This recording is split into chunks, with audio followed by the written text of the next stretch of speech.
Hello and welcome to Bookish and Beverages. I'm Melissa and I share a delicious beverage and full summary recaps on fantasy book series so you can remember what happened without having to reread it. Today, we'll be diving into A Promise of Peridot by Kate Golden. It is book number 2 in the Sacred Stones Trilogy. It is a completed series with 3 total books, hence the trilogy. And 2 reminders before we start. 1, you have been warned. There are full spoilers ahead. This is a book summary recap, so we'll be diving into all of the main plot points, the characters, world building, plot twists, and cliffhangers, if there are any. And second, this is only a summary recap, not a review or my opinion of the book. However, I may have some thoughts and input from time to time. So let's go get a drink. Now, our beverage for today is one of my favorite blends that I created, the Nourish blend. And here's what you'll need. Your favorite mug, a strainer, because they are all loose leaf teas, half a teaspoon of lavender, so it helps to enhance the mood and balances the body's stress response. Half a teaspoon of Oatstraw, nourishes the nervous system and supports bone health. Half a teaspoon of chamomile, which is anti-inflammatory and helps to promote calmness. 1 teaspoon of Rosehips. So it's gentle, uplifting effect, and it's very high in vitamin C. And lastly, you'll need 1 teaspoon of lemon balm, which helps to reduce stress and increases mental clarity. Once you have that all into your strainer or in your mug, add hot boiling water. Then make sure to cover it and let it steep for 5 minutes. All right, after 5 minutes, you can go ahead and strain your tea. This one you can leave to steep a little bit longer if you want to. So you'll go ahead and strain it, and then afterwards you can add your favorite sweetener if you'd like. I personally don't add anything to it. It has a nice sweetness with the oat straw and then a little bit of a tartness because of the rose hips.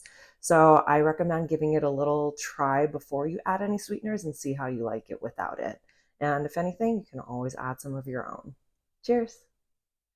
All right, drink in hand, and let's go ahead and dive on into our book. And really quickly, fun fact is that peridot is often known as the stone of compassion. So just thought I'd share that little tidbit with you.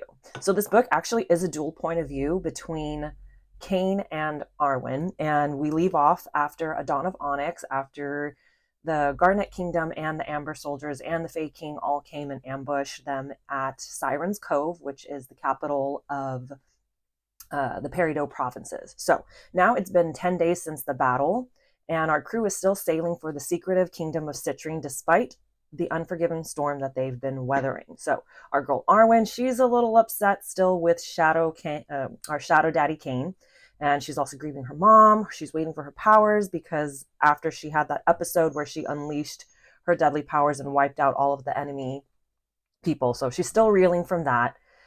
And Cain, of course, is love and sprung on Arwen, but he's sulking and beating himself up for everything that went down between them. You know, him lying about not telling her who she is and the whole prophecy. And so they're still on the hunt for the Blade of the Sun, which went missing 5 years ago from Cain's vault.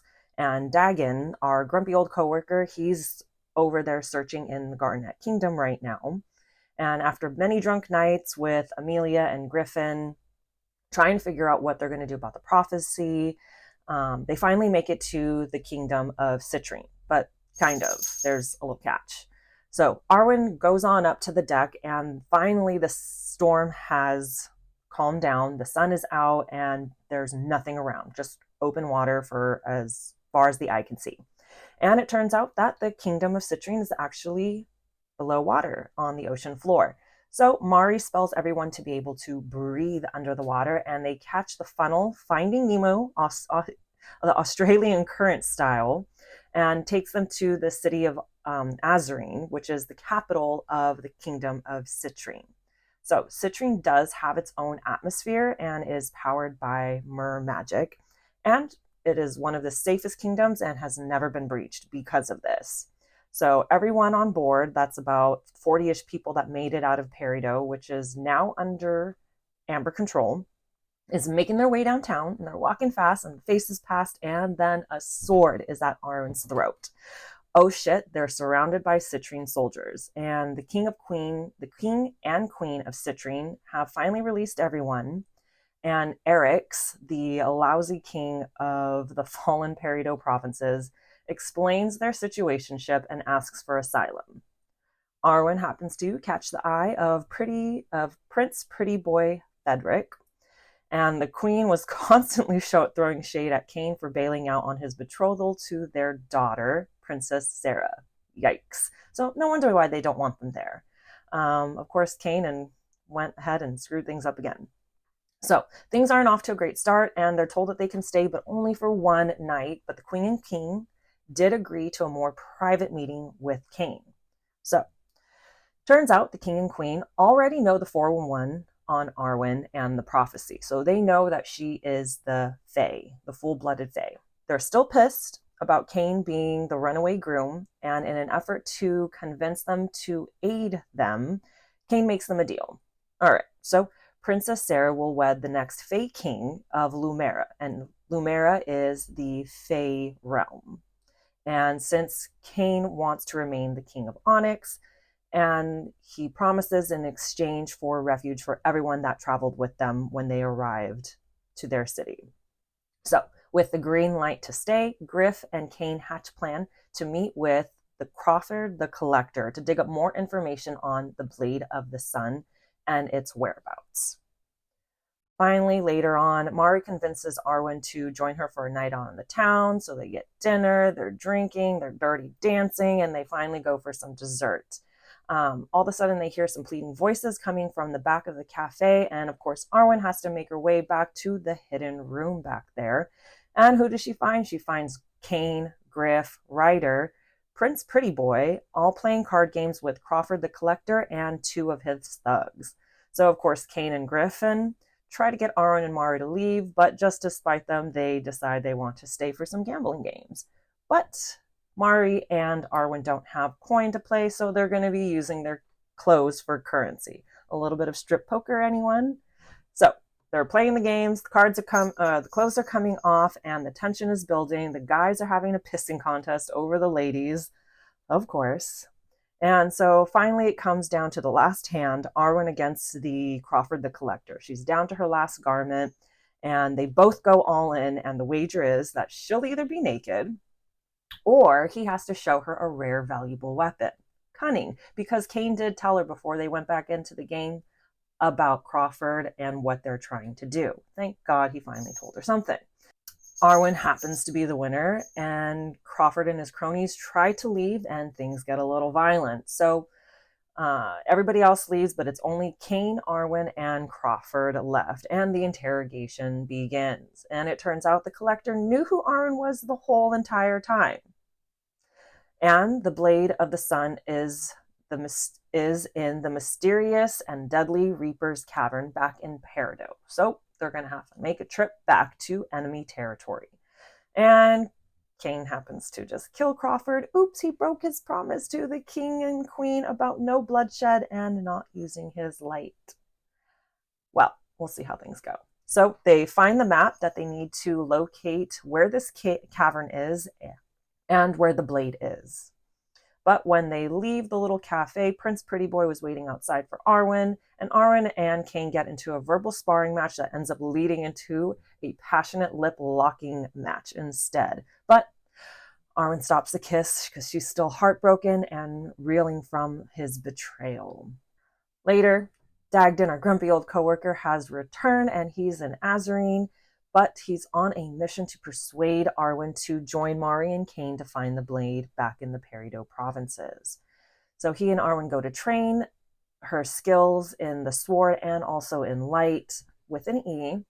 And our grumpy old coworker surprises us yet again. He gets vulnerable and shares some truths about his family and everything that happened with Arwen, and that she just doesn't want to hear some ugly truths that he tells her, like, get your head out of your ass and go and live your life instead of sulking around and accepting your fate to die, basically.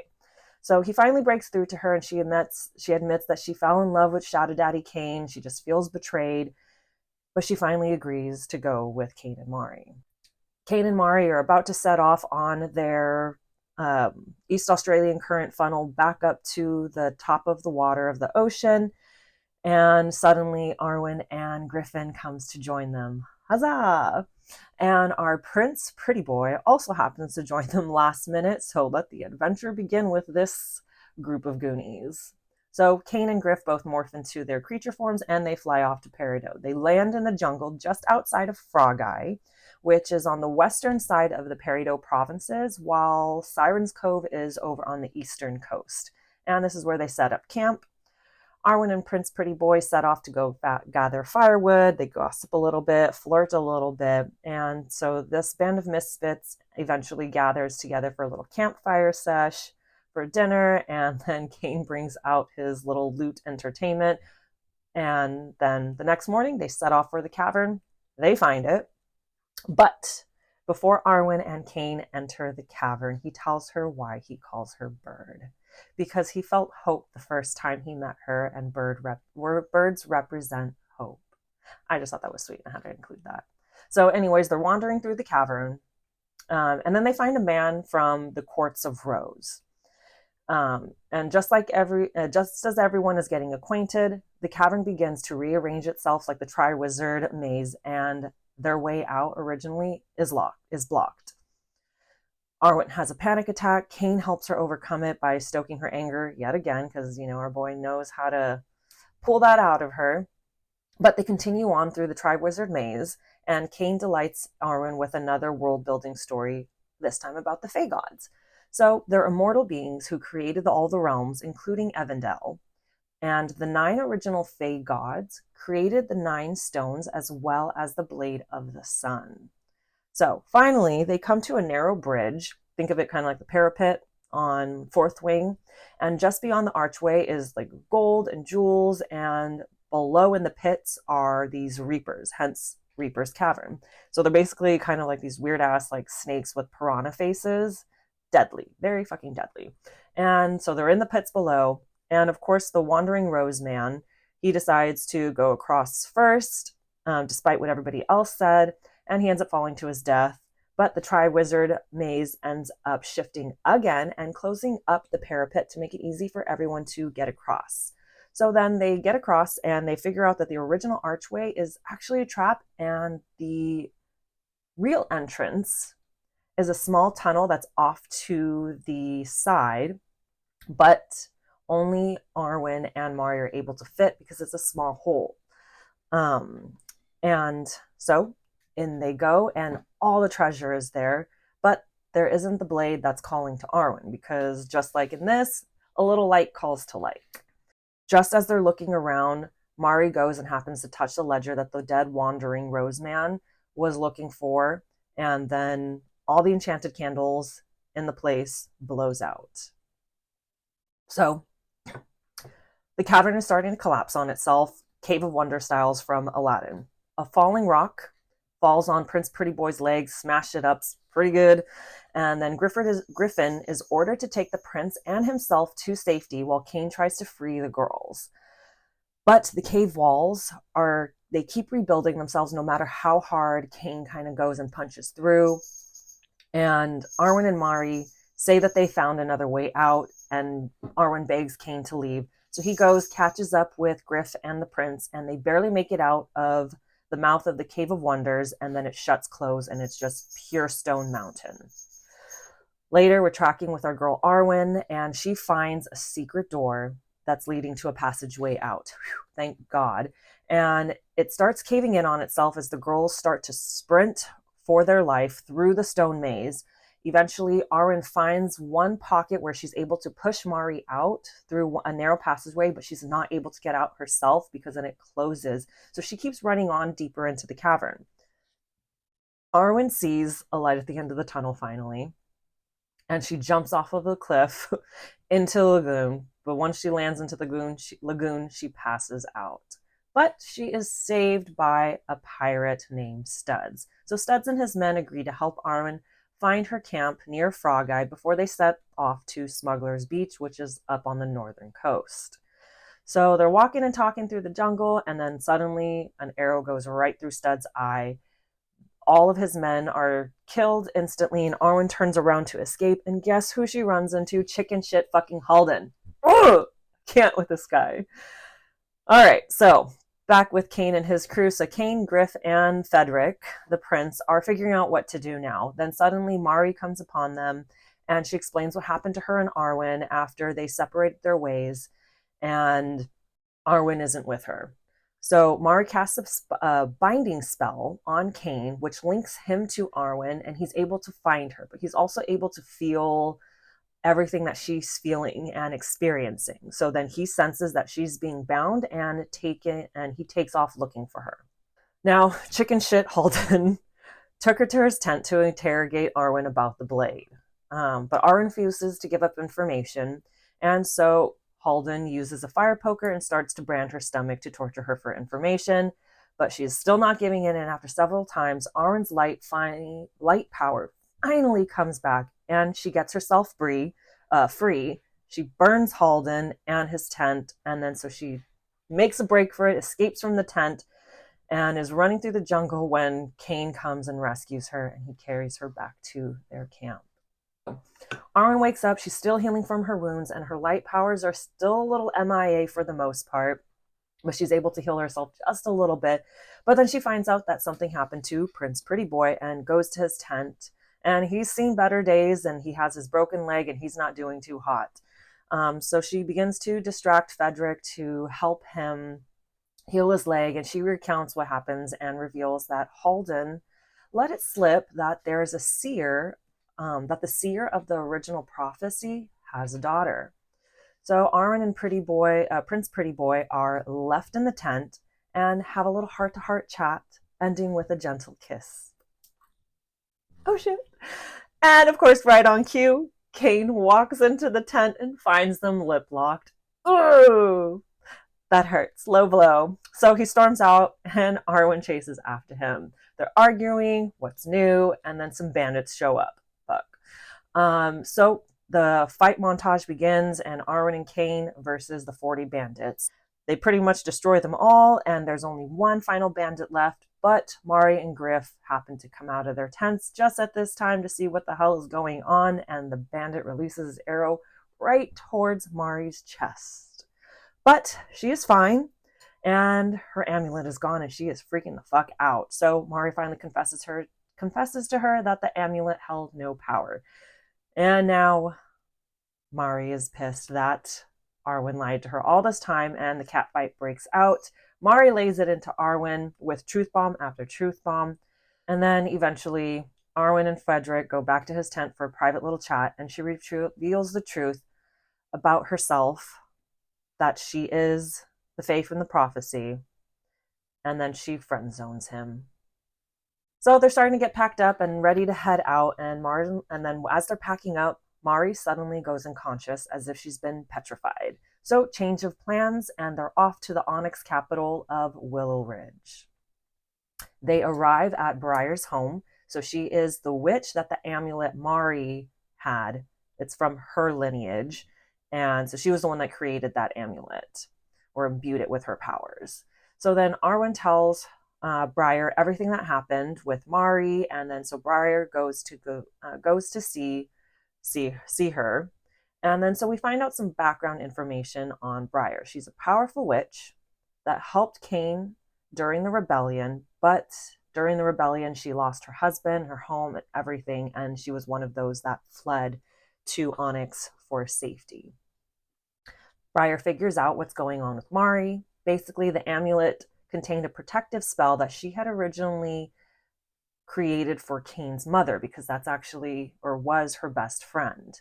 And Mari was using it to bolster her powers. And once the amulet was gone, Mari's body was making up for all of the bolstered magic she used. But things will be fine. She'll wake up soon. But Briar is pissed at Kane for not revealing the truth about Arwen. Awkward dinner. There's an awkward dinner between Arwen, the prince, and Kane. So then Arwen finally leaves, and she goes to Mari's room. And Griff, he's there, and he hasn't left her side ever since. boy just did not want to admit that he's in love with the witch. Afterwards, Arwen goes and tries to sleep, but she's overthinking and decides, it's time to apologize to Cain and give him a second chance because she's just being a dumbass and wasting what's left of her life. Now Cain is back in one of the rooms with Briar, and they're having a nice little fireside chat about her lineage, the seer's daughter, Esme, who was also rescued after her mother had passed, the prophecy, and also Cain admitting his love for Arwen. But Briar does tell him that there's a sorcerer called the White Crow, and he is in the Pearl Mountains, and he can possibly help Cain turn him into a true fae so he can take Arwen's place instead for the prophecy. But he goes up to bed and runs into Arwen in the hallway, and he bids her goodnight. But as he's settling in for bed, Arwen opens up his door and asks to stay with him. She crawls into bed with him, and they give into their desires. Finally! And we get a little oral and finger bang session for Arwen. They cuddle up and go to sleep. Okay, so Arwen wakes up next to Cain the next morning, and then he's getting ready, and he tells her that Frederick is gone, and he's trying to get his word out to his parents. And Arwen tries to striptease for Cain to get him back into bed, but he tells her that he loves her, and he can't be with someone who's seeking release. Because he's been there before, and he knows what she's doing. Whew, that sucks. So Cain and Arwen take off to Crag's Hollow, and it's a small fishing village north of Willow Ridge, which is the capital of Onyx, and they go there to find Esme, the seer's daughter.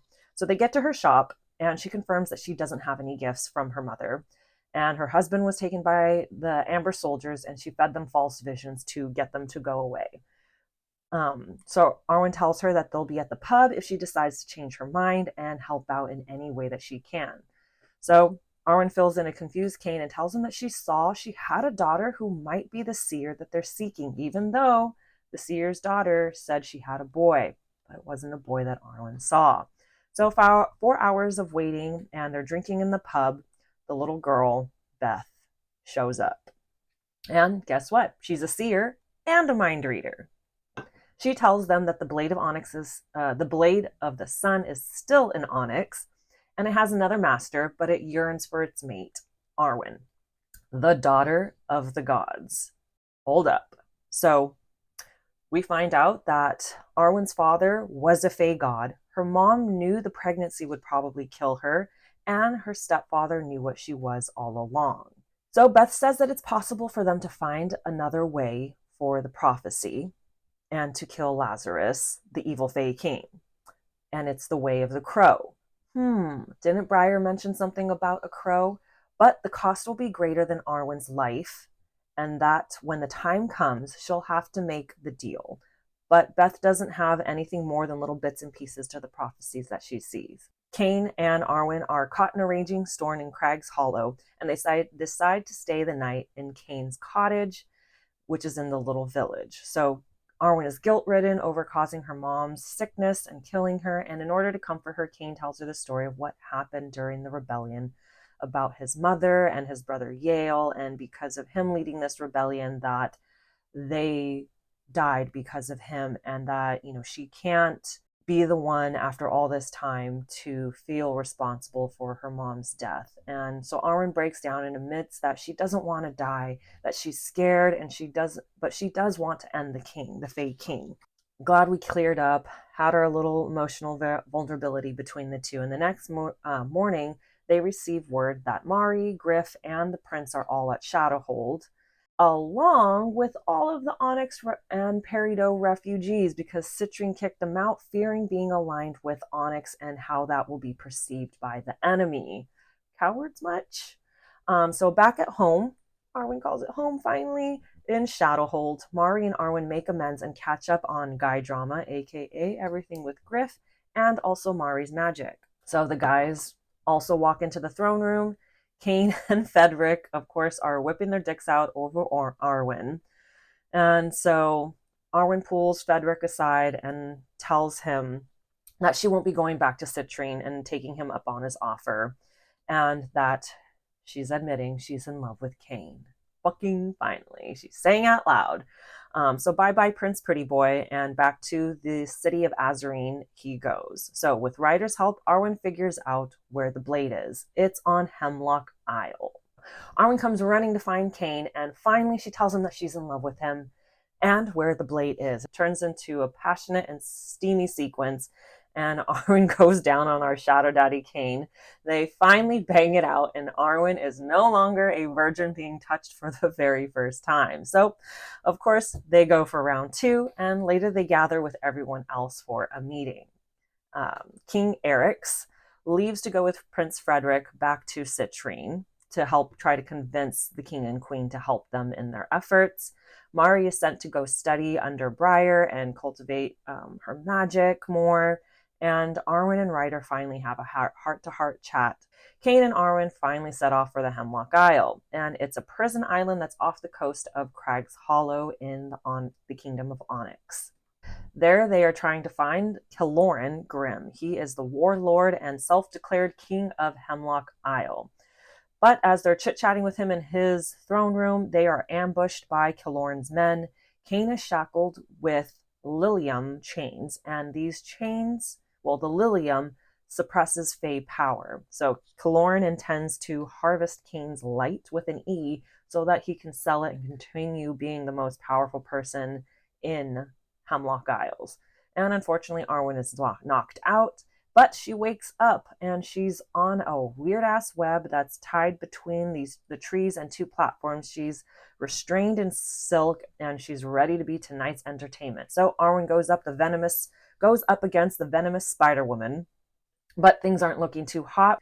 But she does manage to free herself from the Spidey Woman and rides her like a bull off into the sunset. But first, vengeance. So they set off towards the warlord and Cain on the platform. Arwen jumps off the Spidey Woman, leaving her to feast on the city, so chaos is being unleashed when Killoran unsheathes his sword and it calls to Arwen. It is the Blade of the Sun, which they've been looking for, and he's had it all along. And so Killoran is about to deal the final killing blow towards Arwen, and despite being chained, Cain partially shifts and his dragon fangs tear out. His dragon fangs come out, and then he jumps out and kills Killoran by gashing out his throat.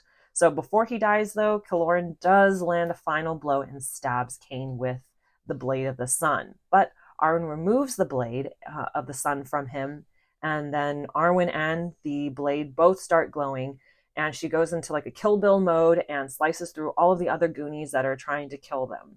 So, prophecy light bulb moment. Cain is Arwen's love.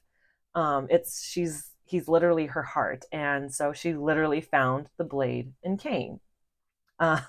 Anyways, funny how prophecies always work. Now for the Cain's chains, because he's still a little bound. It's a titanic moment, and Arwen uses the blade to cut through them like Rose axing Jax free.